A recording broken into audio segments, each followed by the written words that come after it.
So here we've got our play area set up for POLYCLOPS, which is the new one-page printable game from AndHeGames. I'll be showing you a little bit how to play it here. I don't think I'm going to be showing you a whole game because it is kind of complex and fairly long. But since it's a game about being a multi-eyed monster, we're going to be having a monster from Where the Wild Things Are and a Cyclops here, duking it out. Alright, so we're going to start off the game by shuffling the cards, dealing 5 cards to each player. Then we're going to play the drawable cards, the draw pile. So that's basically a row of 3 cards that are face up that you can choose to draw from if you'd like to. Okay, and the discard pile will be over here. Now we flip a coin to see who goes first. Let's just say the Cyclops goes first. Cyclops is going to be playing from his hand in the pink area of the board. So, first thing he'll do is draw either from the draw pile or from the face-up cards. He'll take this one. This one's good. Put his hand and replace it immediately. So there's always 3 cards in the draw pile. His hand. Now the first eye that he plays will be free. He'll play this one, and typically that would have a cost of 1, but it's free because it's the first eye that he plays. So we'll play that one, and that will be his first action. In a turn you get 3 actions, so that'll be his first. Damage die. His third action will be to draw another card. This one looks good. Okay. So that's his 3 actions, and he can do any combination of the different actions. He can draw cards, he can play eyes, he can attack when his opponent has eyes to attack. He can swap 2 eyes around if he wants to for an action. Any combination of those. So now we're going to move on to this guy's turn. He's going to draw his card, this one, replacing it immediately. Okay, now he's got 3 actions, so he's going to play his first eye, which is free. He's going to play the dead eye. Then he's going to play the iron eye. Now the iron eye is not free because it's not his first eye, so it costs 1, which means he has to discard 1 card from his hand to play it. So he's going to discard the spider eye, and then for his third action he's going to attack with the dead eye.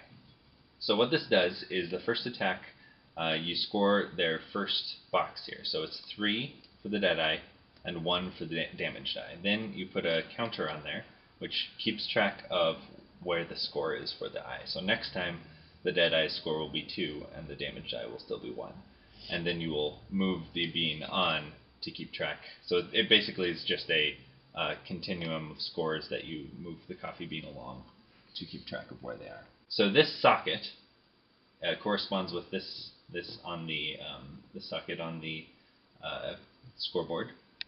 And so he attacked, and since it's 1 eye versus 1 eye, he does 1 damage. So we'll put a die over there. You can, if you have a bunch of die, you can use those, or you can use Scrabble tiles and just pile them up if you'd like. So he did 1 damage to him, and back to the Cyclops' turn. He's going to play the frog eye for his first action, and that costs 1, so he's going to have to discard 1 card. And then for his other 2 actions, he's going to attack. Okay, so this is 2 eyes versus 1 eye, so that means he does 2 damage to that socket per attack. So his first attack, his total combined damage is 1 plus 3, so that's 4. And his damage is 2, so he clearly wins. So we will put 2 damage on that socket, and then we will move these along. So 1, 1, and 1. Then he's going to attack again for another 4 versus his 2, so that will be 2 more damage. And we'll move all of the counters along. Okay, then his turn is done. Now it is time for this fellow's turn. He's going to draw this card. Why not?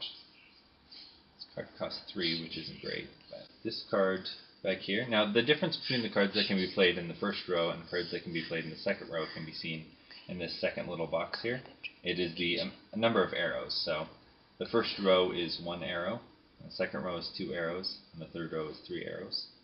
There are very few 3-arrow rows, or 3-arrow cards rather. And then he's going to attack the baggy eye for his second action. Oh, you know what? This costs 1, so he has to discard 1 card for that. He's going to attack the baggy eye. Now he does double damage because 2 eyes versus 1. And he clearly wins this, so his total score is 3. And the baggy eye's score is -1. So he's going to do 2 damage to that socket. And then he attacks again, but this time his combined damage for this column is 3, and his is 3 as well. So it's a tie. So everything advances, but there's no damage done at all. So that's the end of that. But he might want to attack anyway to advance his score, not necessarily in this situation. But if, say, the eye stock had a higher score at the end, kind of like the damage die, the 5, it might be in his best interest to move the counters on towards the larger score so he can win later. He can lose now to win later. Okay, so it's the Cyclops' turn. He will draw a card. Okay, so he's got the sad eye here, which he's going to play. And that costs 3. Now he's going to discard this card, which counts as 2 cards for a discard. Then he's going to discard another eye, say that one, to play the sad eye. And then he is going to discard the sad eye. Now the sad eye has this power. Occasionally eyes will have these powers instead of 3 of their boxes. And this says, discard this eye to discard another eye of your choice.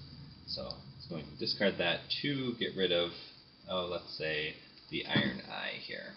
Now this brings us to another situation where this player does not have an eye in the front row in this column, which means he cannot attack or defend with the second row eye. You have to have a front row eye to be able to attack or defend.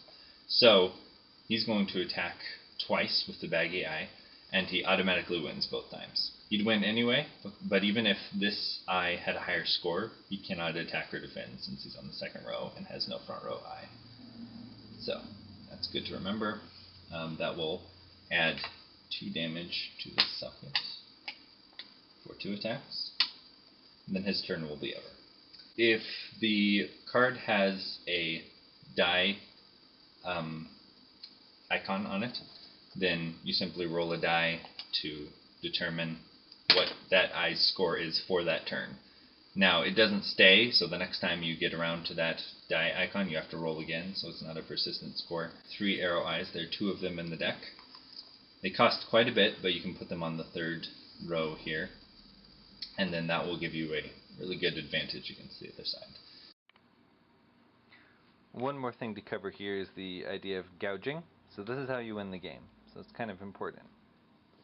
So these numbers over on the scoreboard, the 8, 6, and 4, are basically the socket's health. So if the attack exceeds the health on the score, then the eye is considered gouged, and then you add 1 gouge marker down to these 5 slots down here. So let's say the baggy eye attacks again and defeats the eye stock and adds 1 score or 1 damage over here, which causes it to become 6, which is that socket's damage number, 6. So that socket is now gouged. You remove the damage and you add 1 gouge marker, and basically you can play to as many gouges as you like. I've got 5 by default, but you can do 3 or however many. And once you've gouged that many eyes, that's how you win the game. Now the eye here stays here. It does not get discarded or anything, but it does add 1 to the gouge marker.